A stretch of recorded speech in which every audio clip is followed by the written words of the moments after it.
আমরা যাতে এটা সুস্থ একটা বিচার পাই, সুস্থ তদন্ত করে আমাদের মেয়ের হত্যাকারীর বিচার আমরা আপনার কাছে দাবি।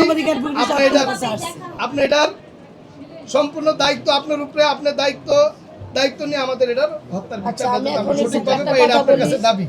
আমি একটা কথা বলি, সুস্থ তদন্তর মাধ্যমে সুস্থ বিচার চাই।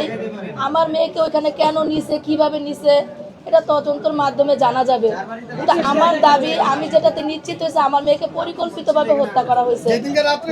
নিশ্চিত করার পরে ওই সেফটি ট্যাঙ্কের ভিতরে ফালাই দেওয়া হয়েছে। আর তার মুখে যে বিস্কিট পাওয়া গেছে, ওই বিস্কিটই সাক্ষী দিতেছে একটা সাধারণ 6 বছরের বাচ্চা এভাবে বিস্কিট খাওয়ার কথা না। সাধারণত আমি বিস্কিট খাই না, আমার এখানে এই বাচ্চাটা উঠতে পারে কিনা, তাহলে সেই এই বিল্ডিং এই বাচ্চাটা এই উঁচা জায়গায় উঠতে পারে কিনা আপনি দেখলে ঠিক আছে। আমরা এখন আমার একটা দাবি, আপনার মাধ্যমে আপনি আমার কাছে আসছেন, আপনার আল্লাহর কাছে লাখো কোটি শুকরিয়া। আপনার মতন একজন মানুষ আমি পাশে পাইছি। আমি একজন গরিব অসহায়, আমার পক্ষে সম্ভব না আমার এখানে ওইখানে টাকা দিয়া মানে এটা ধামাচাপা মানে বিচার করানো। আপনাদের সহযোগিতার কারণে আমার মেয়ের ন্যায্য বিচারটা আমি পাবো, আপনার কাছে আমি আশাবাদী। আর আজকে আমি সিসিটিভির ফুটেজটা দেখতে চাই।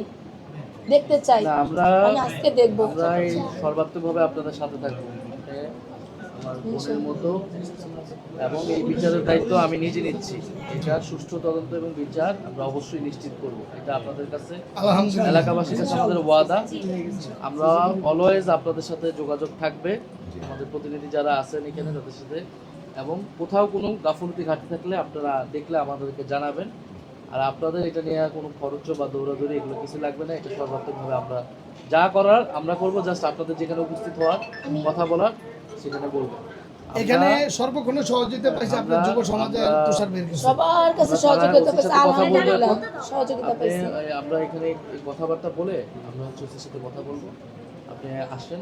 আমি এখানে আরেকটা কথা বলতে চাই, আমরা ওসি থেকে আপডেটটা নিব, হ্যাঁ, এবং শুধু আপনি আর খালদাপা ওনাকে নিয়ে আসেন, বেশি মানুষ আসার দরকার নেই। আমরা থানা ওসির সাথে যে আপডেটটা ওনার কাছ থেকে আমি 11 আসনেই আছি। ঠিক আছে আপা? মানে হওয়ার পরে বাচ্চা কান্না না করলে ঝাঁকায়, থাপ্পড় দেয়, তোর নিঃশ্বাসের জন্য আমি বুকে নিয়ে থাপড়াইতাছি।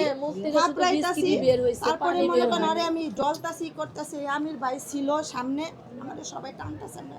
পরে আমির ভাই আমি ওরে অটো নিয়ে ডাইরেক্ট ওই জায়গায় গেছি, ডেল্টা হসপিটালে গেছি। আমরা কিন্তু দাঁড়াই না, আমাদের তো মেয়ে, আমরা দাঁড়াই নাই। স্যার একটু শুনেন, পরে সবাই মিলে গেছি, যাওয়ার পরে বলছে মরদে, আমরা আবার নিয়ে আসছি। নেওয়ার পরে একটা বাড়িওয়ালা আমাদের কোনো আশ্বাস দিবে, আমাদের সামনেও আসে না। আমরা বাড়িওয়ালাদের সাথে থাকি, তারপরে সেনা আমরা আইনের কাছে যাবো। আজকে বাড়িওয়ালাদের সাথে থাকি, এই বাড়িওয়ালারা আমাদের কাছে আসে।